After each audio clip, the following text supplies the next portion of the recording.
warjacks. But let's move on. Revenger. The prayer of the Protectorate Warcasters have long been among the greatest weapons of the theocracy, and finding a means to extend the reach of these holy warriors has always been a top priority. The capture of several Signarin Javelin warjacks and their arcantric relays in 543 AR aided that research. In a fit of spiritual inspiration, the Midnight mechanics reverse-engineered the device and laid the groundwork for the creation of the Revenger. Though these warjacks are celebrated openly today, their origin was plagued with controversy about the wisdom of using any material or design derived from the Signarin Mechanica. Employing the same procedures used to sanctify warjack, mechanics disassembled the arcantric relay, while the supervising priest purified the mechanism with prayer. As they rebuilt this new divinity node, they added refinement, allowing it to channel divine powers properly.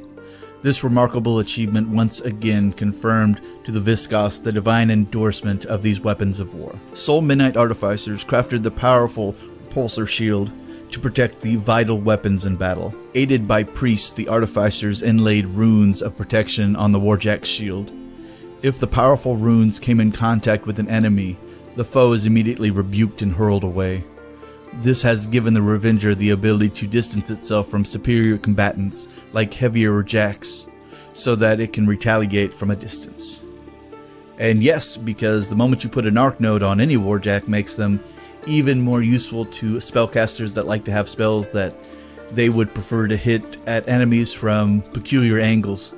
Because in battle, most people know where a Warcaster is, but you don't always know where certain warjacks are on the field, so makes them even more dangerous. And then having a repulsory shield that allows you to throw warjacks back away from you, especially if, say, the warjacks have a longer reach weapon, they're trying to hit you from the edge of their reach, is a very useful tool.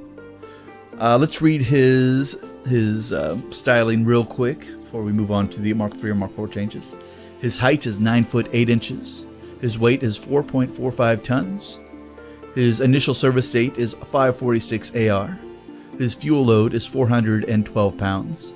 His general use is 5.5 hours. And his combat use is 72 hours, most likely due to his arc node attachment, because that does use some fuel. His armaments include a repulsory shield, and then the halberd and his arc node.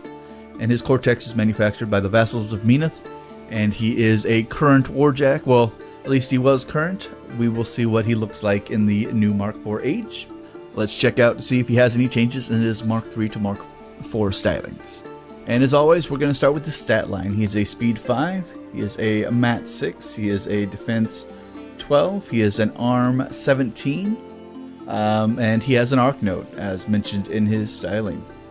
His arc node allows him to shoot spells from his Warcaster, so on his spellcaster's activation, he can channel spells through a guy with an arc node. So as long as it's in your control range, you can shoot a spell through it, and then you don't have to worry about the spell's range if you can hit an enemy. You just have to worry about the spell's range from your arc node.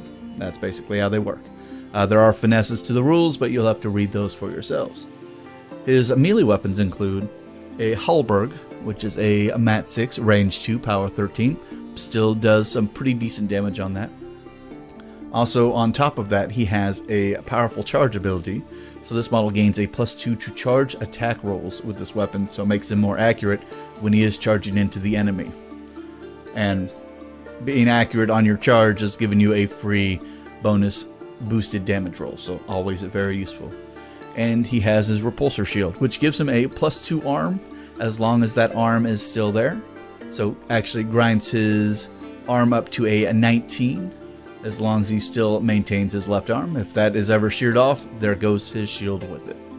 And the special ability on his shield, as mentioned in the storyline, is repel. So when this model is hit by an enemy with this weapon, the model hit is pushed 1 inch directly away from this model. When this model is hit with a melee attack, after the attack is resolved, the attacking model is pushed 1 inch directly away from this model. This model loses repel while this weapon system is crippled. So if we all caught what that means if he hits somebody with his shield, he pushes them 1 inch away. And if they hit him, his shield will push them 1 inch away. So either way, they're getting pushed 1 inch away, whether he's doing the swinging or they are. Makes him a very useful model to, 1, survivability. That does help quite a bit. And 2, to have an arc node that will actually last through the first, couple minutes of an engagement, because those first few minutes are always the most crucial to any engagement. But yeah, and his cost is actually not that bad. His cost is a 9, so you can actually squeeze a couple of these guys in if you really want them, and especially if you are a Warcaster or are using a Warcaster who has some pretty mean spells you want to get on the enemies, but you don't want to be out there yourself. So arc nodes are always going to be very useful. But